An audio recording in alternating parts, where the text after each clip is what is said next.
Hello అండి, అందరికీ ఎలా ఉన్నారు? బాగున్నారా? నేనైతే చాలా బాగున్నాను. కానీ ప్రజెంట్ ఇప్పుడు ఉన్న ఎండల వల్ల అయితే మాత్రం ఏమైపోతాం అర్థం కావట్లేదు. బయట ఎండలు అయితే సూపర్గా వస్తున్నాయి. అసలు కాలు బయటకు పెడితే మాడిపోతాము అని ఎలా ఉన్నాము, అలా బుగ్గలైపోతాం ఖచ్చితంగా. అంత ఎండ వస్తుంది. ఈవినింగ్ 6-7 కూడా అసలు హీట్ మామూలుగా రావట్లేదు, వేడి గాలులు వస్తున్నాయి. ఇంకేముంది, మోస్ట్లీ బయటకు ఎవరు వెళ్ళరు. నేను వెళ్ళేంత డే చేయలేదు, ఇంట్లో ఉండి ఉండి బోర్ కొడుతుంది. ఏమైనా తిందామన్నా సరే అదే రొటీన్ జ్యూస్లు డ్రింక్లు అయిపోయినాయి.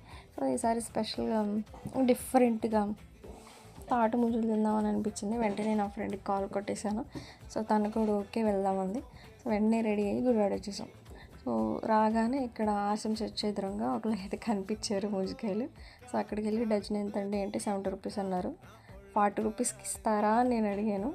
పక్క తప్పుకో అన్నారు. సైలెంట్గా వచ్చేసాం.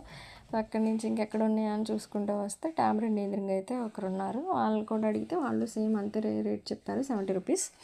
సర్లే మళ్ళీ రేట్ అడిగి పరువు పోగొట్టుకోవడం ఎందుకులే అని చెప్పి 70కి నేను ఒక డజన్, మా ఫ్రెండ్ ఒక డజన్ తీసుకున్నాం. ఈ గ్యాప్లో ఒక తాట ముంజి ఉండి తింటామంటే వాళ్ళని కొట్టించారు. చాలా ఇయర్స్ గ్యాప్ వచ్చింది ముంజికాయలు తినడానికి. ఎలా తినాలో కూడా మర్చిపోయాను. ఫస్ట్ అయితే ఒక చిన్న హోల్ పెట్టి ముందు వాటర్ తాగేసాను.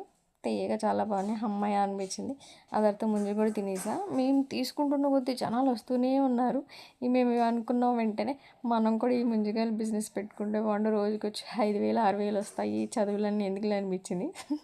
మళ్ళీ ఫైనల్లో ఇవేమీ అయ్యే పనులా కనిపించట్లేదు అని చెప్పి ముంజికాయలు తీసుకొని వచ్చేసాం.